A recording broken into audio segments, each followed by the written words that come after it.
आदिवासी वर्गों में, दलित वर्गों में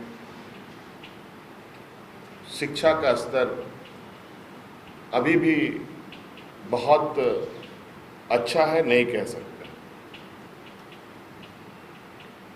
ये चुनौती निश्चित रूप से सदियों से बनी हुई है और इस विषय पर हमारे यहाँ पर जितने भी मिशनरी संस्थाएं हैं ये तो वर्षों से लगे ही हुए हैं और आज शिक्षा के दिशा में जो भी रोशनियां दिखती हैं उसमें बहुत बड़ा योगदान आप सबों का है।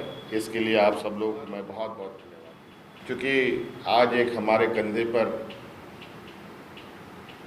बड़ी जिम्मेवारी है झारखंड प्रदेश को आगे ले जाने के लिए। और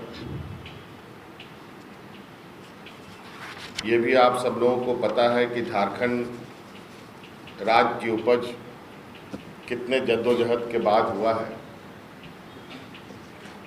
स्वतंत्र भारत का सबसे लंबा आंदोलन यहाँ की भाषा, संस्कृति, जल जंगल जमीन, आदिवासी, दलित, अल्पसंख्यक, यहाँ के शिक्षा, यहाँ के स्वास्थ्य, यहाँ के आवास को लेकर होता रहा है। हम लोग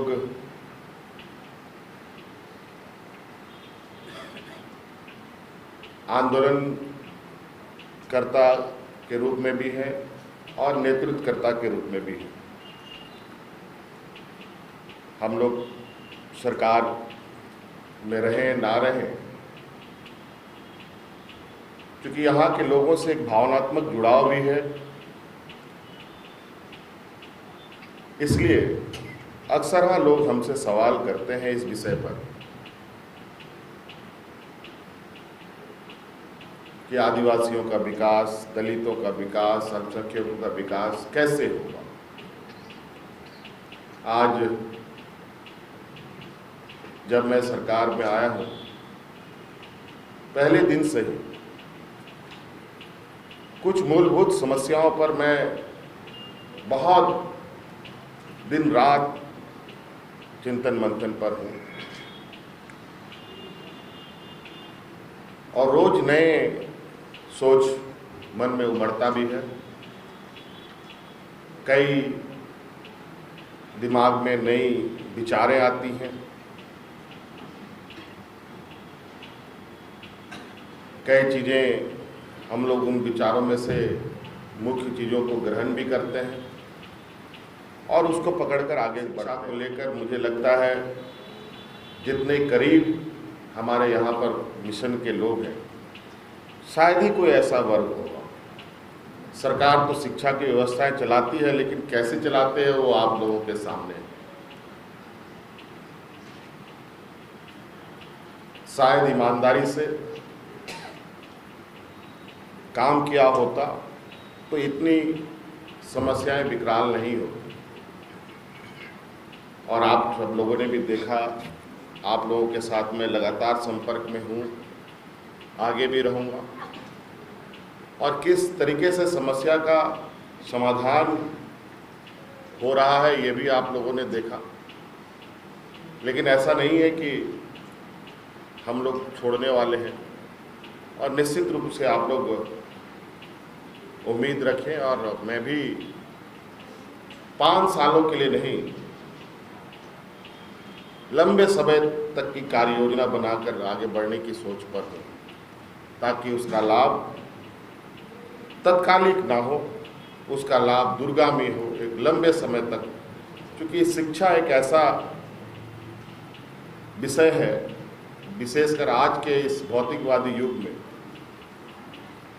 कि आज शिक्षा नहीं है तो वो आदमी और जानवर में कोई फर्क नहीं। मैं कुछ घटनाओं को बहुत गंभीरता से देखता हूँ जहाँ आदिवासी बहुल क्षेत्र में घटती हैं। अभी हाल फिलहाल में जो घरेलू घटनाएं या घरेलू झगड़े को लेकर घटनाएं घट रही हैं, एक दूसरे की जान ले लेना,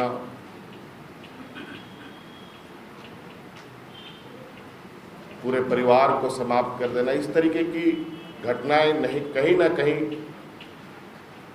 मानसिक विकास का एक कारण हो सकता है। और मानसिक विकास का मुख्य आधार शिक्षा ही है, जो मैं समझता हूँ। और इस विषय पर हम लोग, सरकार ने कई ऐतिहासिक पहल भी किए हैं। जब जब हम सरकार के जिम्मेवारी पद पर रहे, तब तक तो हम लोगों ने उन व्यवस्थाओं को आगे बढ़ाने का काम किया, लेकिन जब जब हम लोग सत्ता से हटे, वो सारी चीज़ें लोगों ने बंद भी की। अभी आपको पता होगा, आप लोगों को मालूम भी होगा कि हम लोगों ने मैट्रिक में पास करने वाले इस राज्य के हर सरकारी स्कूल से लेकर प्राइवेट स्कूल, चाहे वो सीबीएसई हो, चाहे आप लोगों के ऐसे बोर्ड की स्टूडेंट्स हो, सभी लोगों को हम लोगों ने सरकारी सहयोग के रूप में 3 लाख, 2 लाख और 1 लाख रुपए देने का भी हम लोगों ने काम किया, ताकि वो आगे हायर एजुकेशन के लिए पैसे को लेकर के उसे मोहताज ना होना पड़े। और आपने देखा ये भी कि हम लोग पहली बार देश में ये एक नया हम लोगों ने कार्यक्रम प्रारंभ किया है। भारत सरकार वो योजना चलाती है, लेकिन उसका लाभ किसको मिलता है, मुझे नहीं लगता है कि बहुत लोगों को इसकी जानकारी भी होगी कि राज्य में बच्चों को हम लोग स्कॉलरशिप तो देते हैं, लेकिन जो बच्चे होनहार और काफ़ी शिक्षा के क्षेत्र में आगे बढ़ना चाहते हैं, हायर एजुकेशन के लिए विदेश जाना चाहते हैं, पैसे के अभाव में वो नहीं जा पाते थे। हम लोगों ने इस बार 10 बच्चों से फॉरेन एजुकेशन के लिए स्कॉलरशिप का भी योजना प्रारंभ किया। अभी पहले चरण में हम लोगों ने आदिवासी बच्चों से शुरुआत की है। अभी हम देखेंगे कि इस पर हम लोगों ने रास्ते भी बना रखे हैं कि हमारी संख्या बढ़ेगी तो इसकी संख्या बढ़ाई जाएगी। अभी कुछ यूनिवर्सिटीज़, फॉरेन यूनिवर्सिटीज़ को ही हम लोगों ने चिन्हित किया है। जैसे जैसे बच्चों का डिमांड, जैसे जैसे हमारे पास आवेदन आएंगे, उस हिसाब से हम लोग इस पर भी आगे और बढ़ेंगे। ट्राइबल डेवलपमेंट के लिए, उनकी भाषा, संस्कृति, रिसर्च के लिए हुजूर साहब ने कहा, तो इस विषय में भी आपको मैं बता देना चाहूँगा कि हम लोगों ने ये निर्णय लिया है कि इस राज्य में हम लोग ट्राइबल यूनिवर्सिटी स्थापित करेंगे। उसके नियमावली भी लगभग हम लोग, ताकि हम विकास के साथ साथ अपनी भाषा, संस्कृति और अपनी पहचान को भी अक्षुण्ण रख सकें। तो कई ऐसी चीज़ें हैं कि अब लड़के भी एएनएम, जीएनएम का शिक्षा ग्रहण कर सकते हैं और कहीं पर भी अपने पैरों पर खड़ा हो सकते हैं। हम लोगों ने 50,000 से 25 लाख रुपये तक का सरकार की तरफ से सहयोग बैंकों के माध्यम से कराने का यहाँ के ST SC बच्चों के लिए